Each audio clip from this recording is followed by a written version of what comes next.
Welcome back to the Aqua-Cultured channel. Thanks for coming along as I help move this 64-foot Hatteras Motoryacht from Fort Lauderdale to Tampa Bay. On the last video I gave you a quick tour of the boat, got you up to speed on the route we were taking across the middle of Florida, and then Captain Bruce and I departed Fort Lauderdale to make the first stop of the trip in Stuart to pick up the new owners. If you missed the last video, I recommend you go back and get caught up.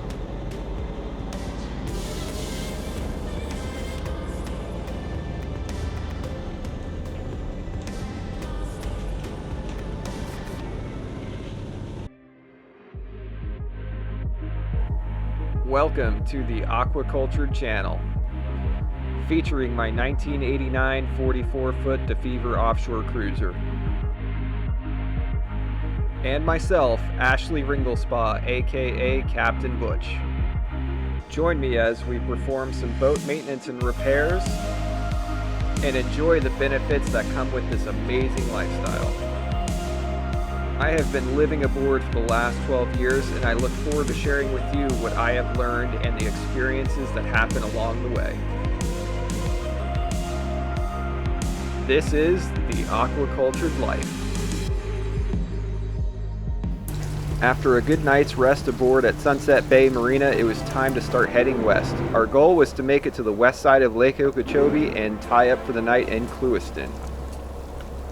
One of the reasons we chose to cut across the state instead of going through the Florida Keys and up Florida Bay in the Gulf of Mexico was because of the nasty weather. Over the next several days, it was going to be a mix of rain and windy weather, which is much more palatable in the inland waterways. I enjoy this route, in which this is actually my third time cruising the Okeechobee Waterway. There are many interesting sights to take in, starting with this army of Fleming Yachts at Burr Yacht Sales. Have you ever seen so many Flemings in one place?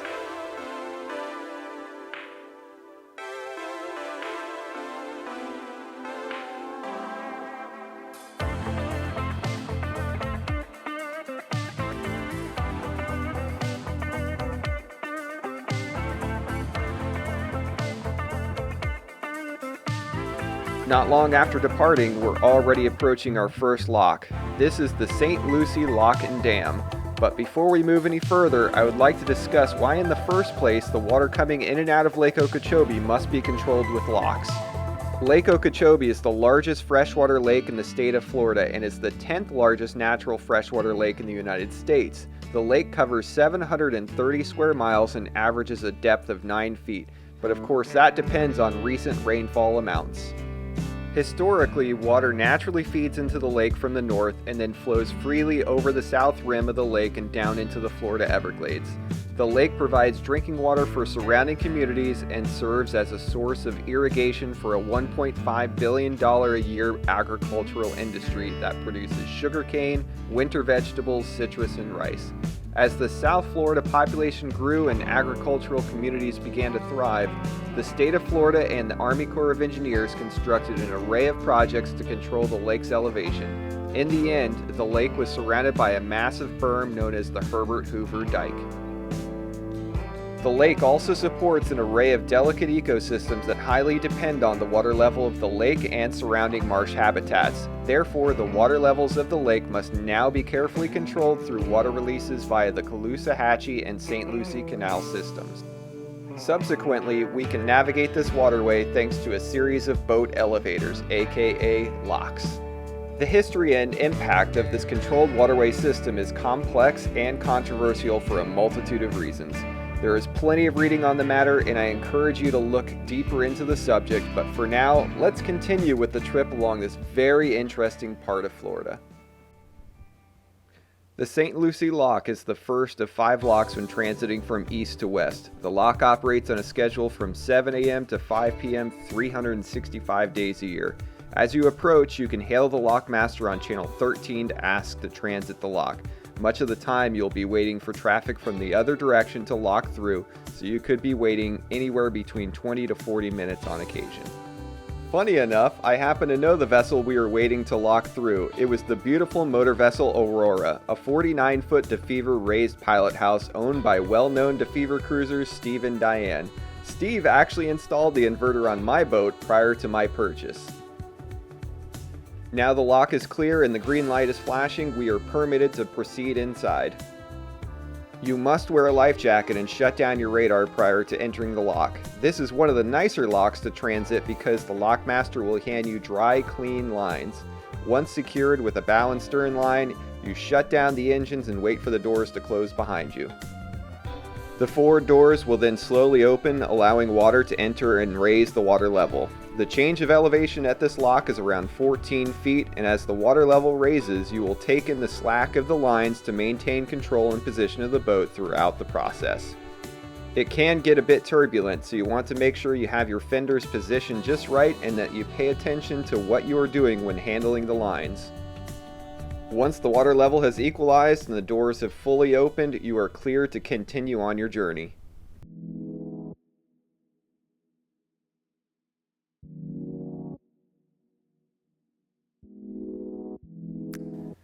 Now we have about 24 miles to go to get to the next and last lock on the east side of Lake Okeechobee, Port Mayaca Lock. The scenery fluctuates between boats in all states of condition, sporadic homes seemingly in the middle of nowhere, and you can see why this waterway is also known as the Ditch.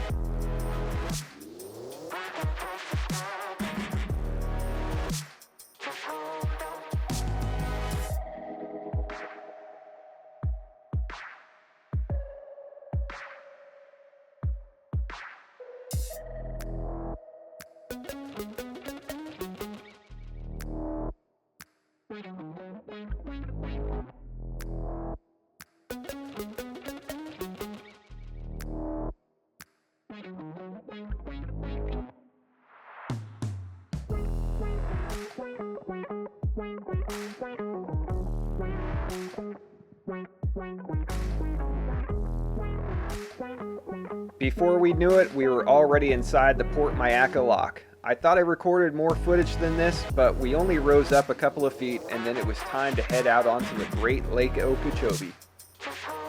It's a crazy feeling going from being in a ditch to all of a sudden being released out onto a massive body of water. You can see why they call it Florida's Inland Sea.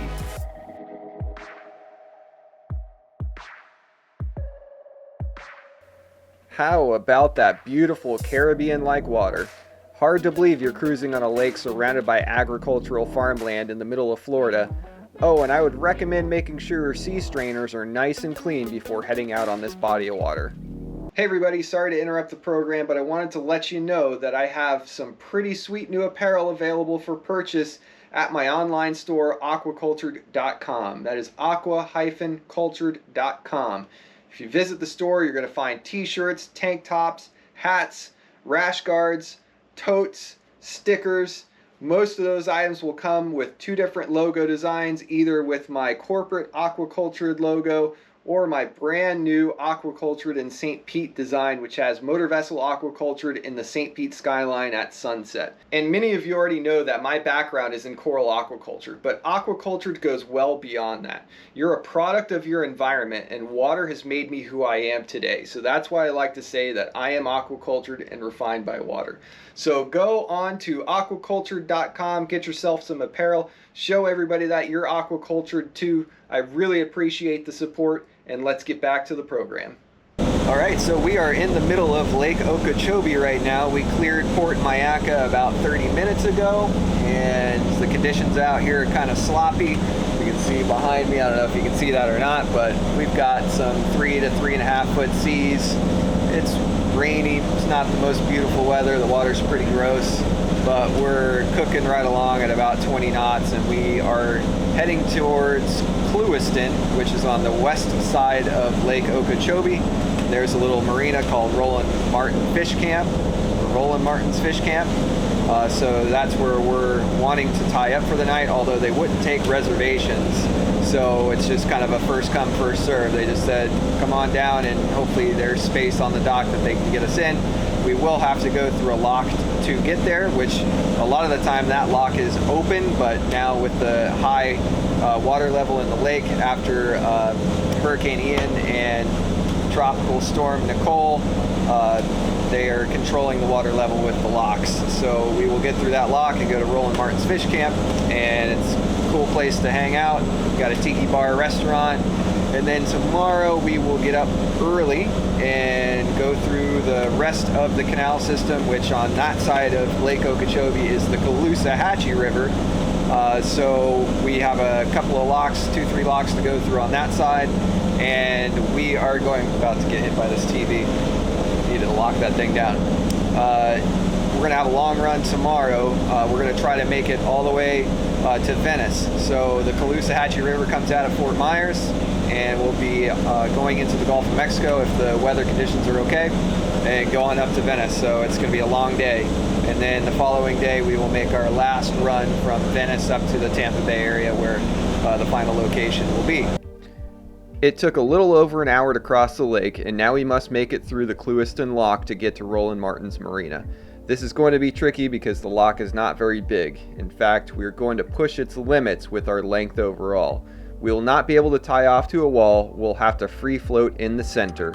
The forward chamber doors form a V shape at the center when closed, which will afford the space we will need.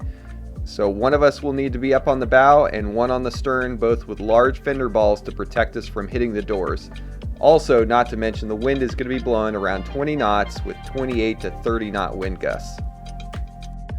Fortunately, we fit with a few feet of room on each end and managed to get through unscathed. Once we are released from the chamber, the marina is only about 200 yards off our bow. Roland Martin's has a small transient dock that you make a side tie to right next to their tiki bar restaurant, and good old Captain Sam was there to see us in even in the inclement weather. Now, I would like to provide you with a technical tip on docking your vessel when you have a fresh wind blowing right up your behind and you are coming bow in to a side tie. Resist the urge to throw your bow line first. If you start with a bow line, the wind will likely grab your stern and swing you out, making it very difficult to safely pivot your stern back into the wind without potentially breaking a line or ripping a cleat out of the dock or your gunnel. Instead, start with a line at your stern. By doing so, the wind will assist you in blowing your vessel toward the dock in an orderly fashion. Then, once safely alongside the dock, you can secure a spring and bow line, and you are all good. When tying up here, just double check the cleats that you tie up to, because some of them are starting to lose their grip on the dock. And do your best to get there early because the dock space fills up. The transient dock is 700 linear feet and can fit up to a 125-foot vessel. Well, of course, that's only when the lock is wide open for marine traffic. Transient rates are $2 per foot or $1.75 for Boat US or Marina Life members. There is fuel, showers and laundry, free Wi-Fi, 30 and 50 amp shore power hookups, and even a courtesy car is available. And of course, don't forget their famous tiki bar restaurant where you can get some classic backcountry Florida food, cold drinks, and great times. I definitely recommend making a stop at Roland Martin's Marina if you are ever transiting the Okeechobee Waterway. Stay tuned for part 3 of our trip across Florida as we depart Clewiston and head down the Clewiston to then exit the Okeechobee Waterway out through the hurricane-torn area of Fort Myers, and then up to Venice for our next overnight stop. And then finally our last leg up to Tampa Bay to complete the journey. And of course, you can't have a boat trip without some issues along the way. If you're enjoying these videos, feel free to help me out by throwing the video a like, and make sure you subscribe and hit that notification bell to make sure you don't miss any of my future videos. And of course, post a comment below with any questions, suggestions, or if you simply just want to tell me that you're enjoying the content. I really appreciate you watching and helping keep my channel going. And remember, if you're not floating, you're sinking, so stay afloat, my friends.